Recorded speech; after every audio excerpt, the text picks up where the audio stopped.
দেখো আজকে সকাল সকাল উঠে আমি সুন্দর মতন পুজো টুজো দিয়ে দিয়েছি। তো দেখো এতগুলো ফুল পেয়েছি না, মানে কি বলবো। তো মানে ঠাকুর ঘরটা দেখতেও অনেক ভালো লাগছে, আর মানে ঠাকুর ঘরে যদি একদম ফুল দিয়ে ভরে দিয়ে দেখতে কত ভালো লাগবে বলো তো। তো দেখো সুন্দর করে আমার পুজো টুজো দেওয়া শেষ।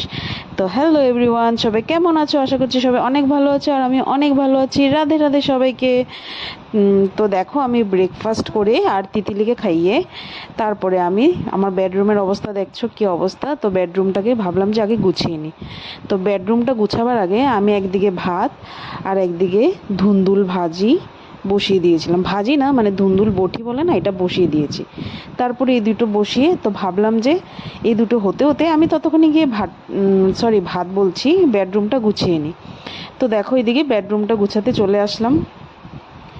তো আমার তো অনেক ভালো লাগে ঘর দুয়ার সুন্দর মতন গুছিয়ে রাখতে, নোংরা থাকলে একদমই ভালো লাগে না। তো কারা কারা ঘর দুয়ার গুছিয়ে রাখতে ভালোবাসে বলো তো।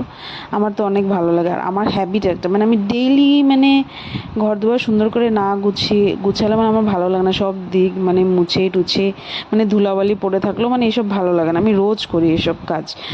আর আমার বোন তো মানে বিয়ের আগের কথা বলছি, মানে আমার বোন মানে আমি যখন এরকম করতাম তো বোনও যদি কিছু উল্টো ফুল্টো করতো তো আমি বোনকে বলতাম, বোনও প্লিজ করিস না। তো বোন বলতো, দিদি ভাই তুই এরকম বলিস না, তো আমার ভালো লাগে না, তুই এত পারফেক্ট নাকি রে, তোর নাম এখন থেকে না আমি মিস পারফেক্টই রেখে দেবো। তো আমার দিদি ভাই মানে আমার বোন সবসময় আমাকে বলতো, এই মিস পারফেক্ট তুই আমাকে কাজের অর্ডার দিবি না, তুই কর, আমার যখন কাজ ভালো লাগে না তো তুই এ কর। তো এইসব নিয়ে তো বিয়ার আগে তো সবই হয়। বিয়ার আগে যখন দুই বোন একসাথে আসছিলাম তখন মানে এক কি বলবো ঝগড়া করতাম। ঝগড়া না, এটা একটা ভালোবাসাই বলে। তো দেখো আমার বিছনা টিছনা গুছানো শেষ, এখন চেয়ারে এক গাদা কাপড় ছিল, এগুলোকে একটু গুছিয়ে নিই।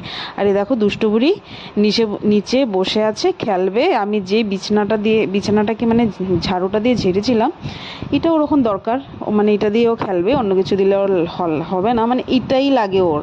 তো আমি দিলাম, আমি বললাম, থাক খেলুক, শান্তিতে তো বসে আছে, তাড়াতাড়ি আমি কামটা শেষ করে নিতে পারবো। তো ও বসে বসে খেলছে, ততক্ষণে আমি কাপড় জামাগুলো সব একে একে করে সব গুছিয়ে নিচ্ছিলাম।